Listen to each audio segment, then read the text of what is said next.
يا مساء الجمال. كتير من مستخدمين اجهزه اللابتوب او حتى اجهزه البي سي، وبالاخص مستخدمين اجهزه البي سي واللابتوب من شركه ابل او حتى من الشركات التانية، بتواجههم مشكله وهي نقص المنافذ اللي موجوده عندهم في الاجهزه. اصل النهارده الشركات بقت كلها بتستسهل تحط لك منفذ تايب سي ومعاه منفذ يو اس بي وتقول لك كده خلاص خد الجهاز، او يعني يوم ما تحن عليك تحط لك منفذين تايب سي وواحد يو اس بي وواحد اتش دي ام اي وتقول لك يا باشا عيش. خلوني بقى في الفيديو ده اشارككم تجربتي مع منتج حل لي المشكله دي تماما، وهتحل لك مشكلتك سواء انت معاك جهاز لابتوب ما فيهوش غير منافذ قليله او حتى عايز تستخدمه مع الموبايل. خلونا نروح للانترو ونرجع لكم تاني.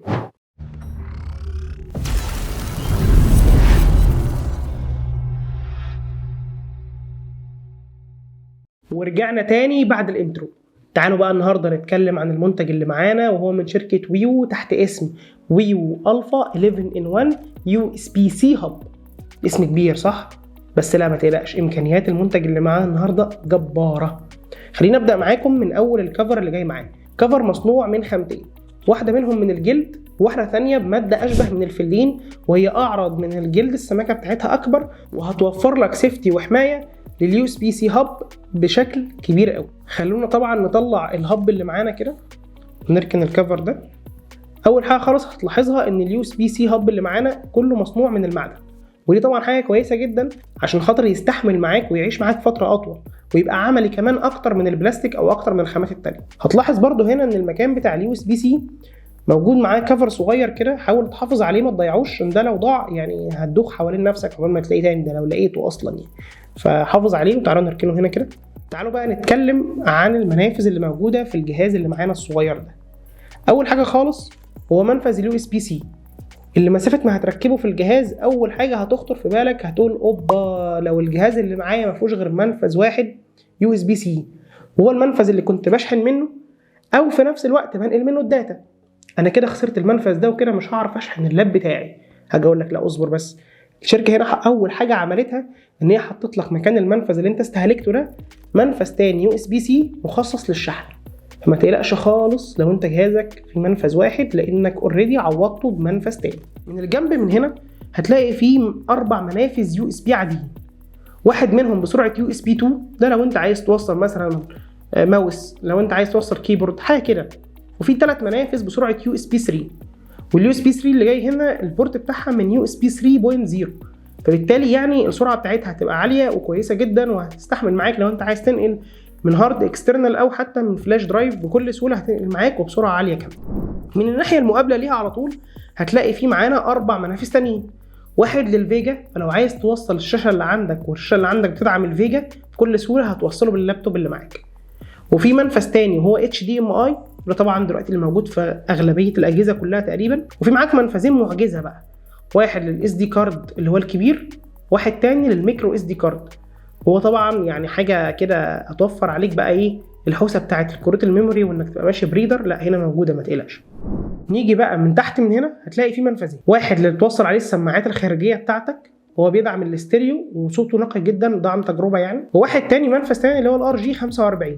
الار جي 45 ده لو انت معاك كابل نت واللاب اللي معاك ما فيهوش منفذ نت وعايز توصل له النت اللي معاك بشكل واير بشكل سلكي، هتوصله من خلال الكابل او من خلال المنفذ اللي موجود هنا. وبكده اصبح انت معاك 11 منفذ موجودين في الجهاز الصغير ده. خليني بقى اتنقل لجزئيه تانية، وهي العيوب والمميزات اللي قابلتني في اليو اس بي سي هاب من ويو. اول حاجه خلونا نبدا معاكم بالسلبيات بشكل سريع، وخلونا نقسمها لاستخدامي للموبايل والاستخدامي لللابتوب. مع استخدامي للموبايل، وانا موبايلي شاومي مي نوت 10 لايت، استخدامي معاه كان استخدام كويس جدا، ويعني بس يمكن المشاكل اللي قابلتني فيه ان انا لما كنت باجي اوصل اليو اس بي سي هاب ده بالموبايل كان الموبايل بيتجمد كده بيفريز شويه، ومفيش اي حاجه خالص بتستجاب فيه لمده كام ثانيه، وبعدين الموبايل بيخش في وضع كده ان هو بيعمل ريستارت، وبعدين بعد ما بيخلص الريستارت بتاعه كل حاجه بتشتغل فيه تمام، واليو اس بي سي هاب بيلقط معايا تمام. تقريبا كده اللي انا استنتجته من العمليه دي ان هو بيعمل ريستارت عشان خاطر يعمل زي لانش كده او تشغيل للبورتس والمنافذ اللي موجوده في اليو اس بي سي هاب اللي معانا على الموبايل. الحاجه الثانيه اللي هتقابلك انك انت بعد ما هتخلص نقل البيانات بتاعتك على الموبايل وتيجي تفكه وتشيله، هتتفاجئ ان الموبايل بتاعك ما بيقبلش اي حاجه تخش تاني في الموبايل كشحن. مثلا تيجي تشحن الموبايل باليو اس بي سي اللي معاك لا الموبايل ما بيقبلش شحن. تيجي توصل او تي جي تاني، لا الموبايل ما بيقبلش او تي جي. ما تقلقش، بكل سهوله خالص اعمل ريستارت للموبايل بتاعك، هيرجع كل حاجه تاني تشتغل طبيعي.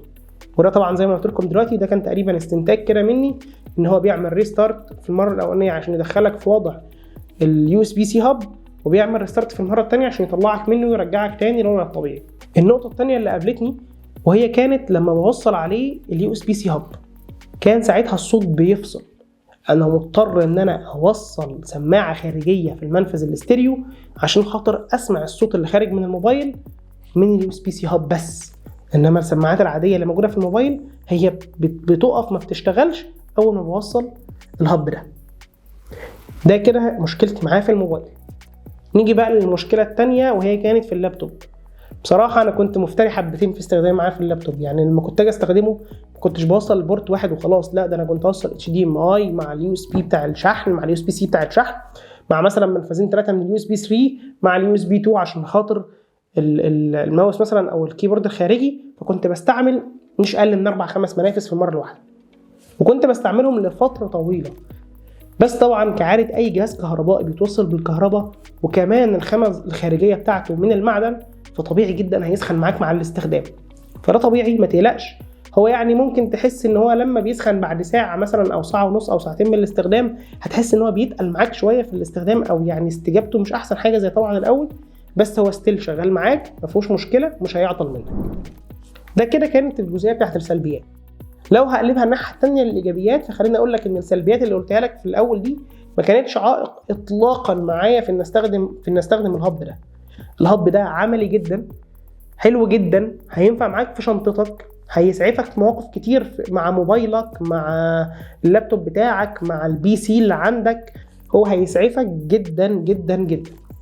بكده هكون خلصت معاكم كل ما يخص اليو اس بي سي هاب من ويو موديل الفا 11 ان 1. اشوفكم ان شاء الله في الفيديوهات اللي جايه على خير.